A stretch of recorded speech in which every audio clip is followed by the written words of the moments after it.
This is Evan. This is Evan's mom and dad. These are Evan's brothers, Colin and Andrew. This is Evan's older sister, Ellen. She's a college student. And this is Evan's dog, Momo.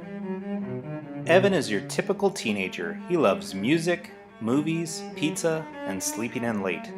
Sometimes he gets really annoyed at his brothers, and often likes to annoy them as well. Hip-hop dancing is one of his favorite activities, and basketball is definitely his favorite sport. In fact, Evan played on the senior basketball team in high school. He also has a bit of an artistic side. He paints and is learning to play the piano.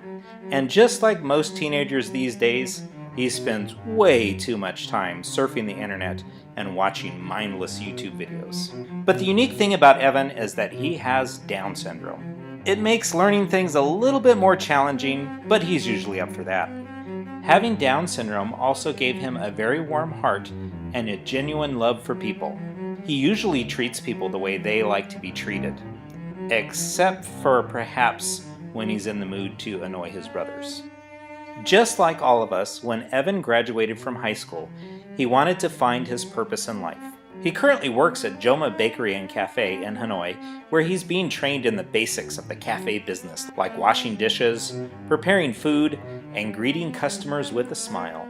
But Evan wants something more than just a job.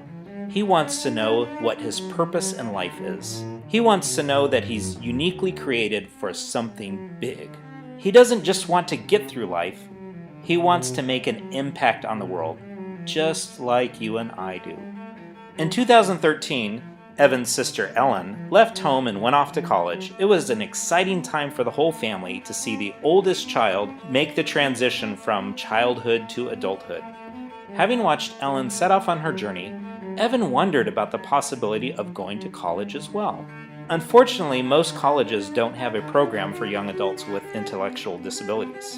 But Evan's not the kind of person that takes no for an answer very easily. So, after a bit of research, he found a cutting-edge institution of higher learning in Union Grove, Wisconsin called Shepherd's College. The academic programs there are specifically designed for adults with intellectual disabilities. When Evan visited Shepherd's College with his mom and dad last year, the teachers told him that their primary goal was to help students learn that they are uniquely created for a special purpose. So, like Obi-Wan Kenobi in Star Wars, the teachers at Shepherd's College can train Evan to face his real purpose in life, though it's probably not going to involve destroying a Death Star. All he needs to do is get there. This is where you can become a part of his unfinished story. You can help launch Evan on his journey to find his purpose in life. Evan wants to raise up a community of people to enable his college pursuits without going into debt. I'd love to tell you how the story ends. Does he discover his purpose in life? Will he fight Lord Vader and destroy the Death Star? Oops, sorry, wrong story. But the reality is, we're at that part of the story where Evan takes a leap into the unknown to see if he can fly. And I believe he can, because I have seen his wings.